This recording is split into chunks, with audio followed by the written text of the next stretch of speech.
Here's Spawn native. Wave showing off the Xperia Play. This is the standard black model. I can't get into this device because there's no physical analog, but that's just me. What do They're you guys so like good. it? Why do They're you guys so like good. it? Think of it though. like a Miu Mini. There you go. Like neither does Oh, that. all Oh three my. you have it? I almost picked it too, but I'm like, we're gonna talk about the Xperia Play regardless. So Yours is here something else.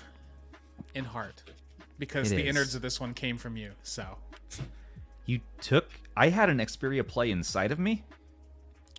yes, exactly. They came from inside of you. Where'd- no, how'd you- we Okay. traded a bunch of handhelds like a while ago. Oh, remember? right. And Yeah, one of and I them was sent it to you an and- Xperia Play. Yeah. So I put like fresh parts on it and everything, and did like a big custom ROM of like a website that doesn't exist anymore. It's an old baby of mine. That's what got me into this whole thing. The Xperia That's Play neat. holds up. It holds up so well. It's absolutely absurd. I mean, I was playing N64 on the Xperia Play in like 2011. I mean, not amazingly, but it was possible.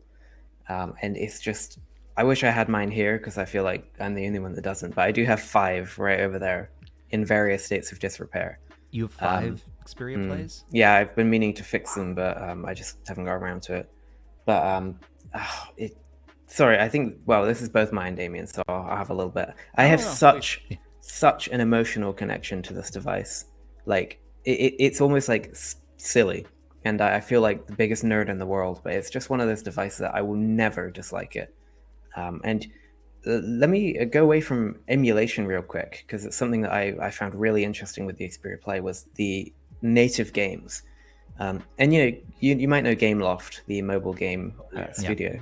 They got a lot of flack back in 2011, 12, 13 for basically ripping off console games and putting them on mobile. So they had a game called Shadow Guardian, which was Uncharted. They had Star Battalion with Star Fox. They had Backstab, which was Assassin's Creed Black Flag before Assassin's Creed Black Flag existed.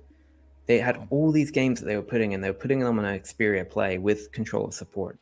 And they were just, when you look back, it had to be the beginning of mobile gaming. Like, seriously, those games were so good for the time. And I just love them so much. And the Xperia Play is just, it's just such an amazing device. Go ahead, Rob.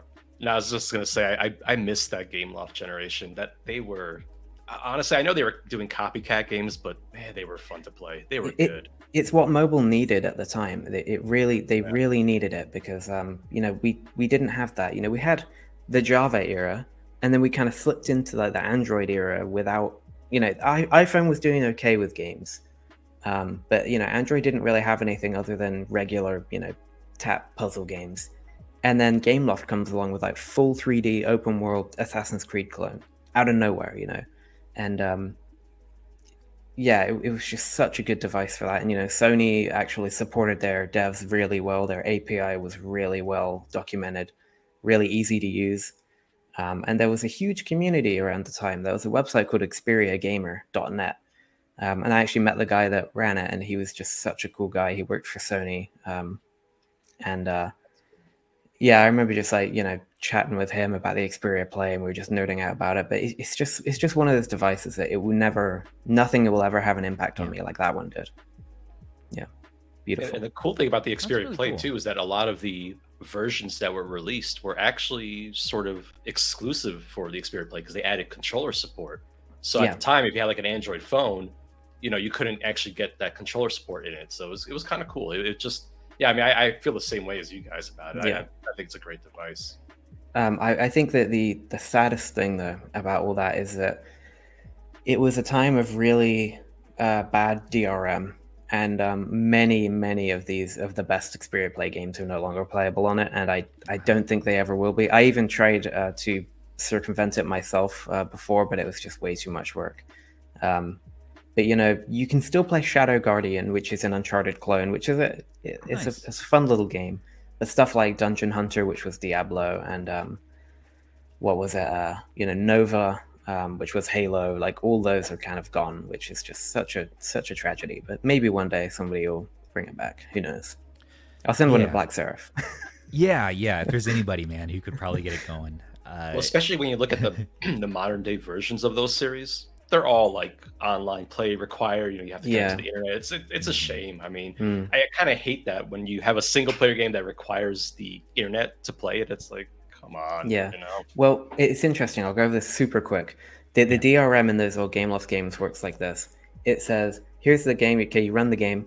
Do we have the data package installed? If it's no, it reaches out to the server and downloads it. If it's yes, it reaches out to the server and says, hey, can I play this? And then it says, no, you can't, because you know. But the problem is, all it needs from the server is that yes. And so technically, all you need to do is to circumvent that and make it return a yes, and it should work, because it doesn't actually need to download anything. But, you know, like I said, I'm not a super skilled developer, so I wasn't able to get very far with it. But yeah, it is what it is. Xperia Play, though, beautiful device. It's going to be an upcoming retrospective for my channel. I'm gonna really do a deep dive in it because it's just worth talking about. It's a great device.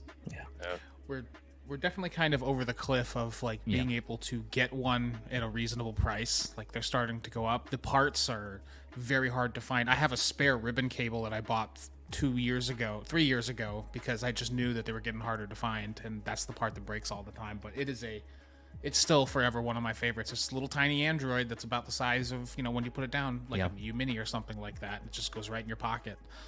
It's definitely still one of my favorite little mobile guys.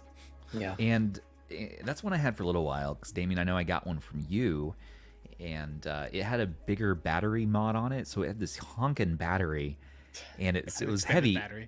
And I ended up switching to the smaller battery, and all I did with it was just load RetroArch and just do some basic emulation. I thought, okay, all right, this is cool, but I never had one back in the day, so there was no nostalgia factor for me, and I'm like, okay, there's a lot of other devices right now that are going to do this better. So, but now I'm kind of missing it a little bit. You guys are kind of getting me like that FOMO right now. Like, Xperia Play, yes. It's cool to have in the collection, you know. I mean, really, like if you are really serious about these kind of devices, it's kind of an interesting piece of history in terms of the whole space. And it still has some merit. It's still worth owning in that sense. So yeah, I like it a lot. You know. I would even argue that it's actually a very viable pocket retro gaming device. Like it really is. Yeah. Well, I mean, I still use mine all the time. Tiny. Yeah. Absolutely. Really? Yeah. Wow. I mean, there's like the 405M, which is, this is just what I have in reach, and this thing is like yeah, that's so good. Look at that. So pocketable. Very tiny. So Beautiful. pocketable.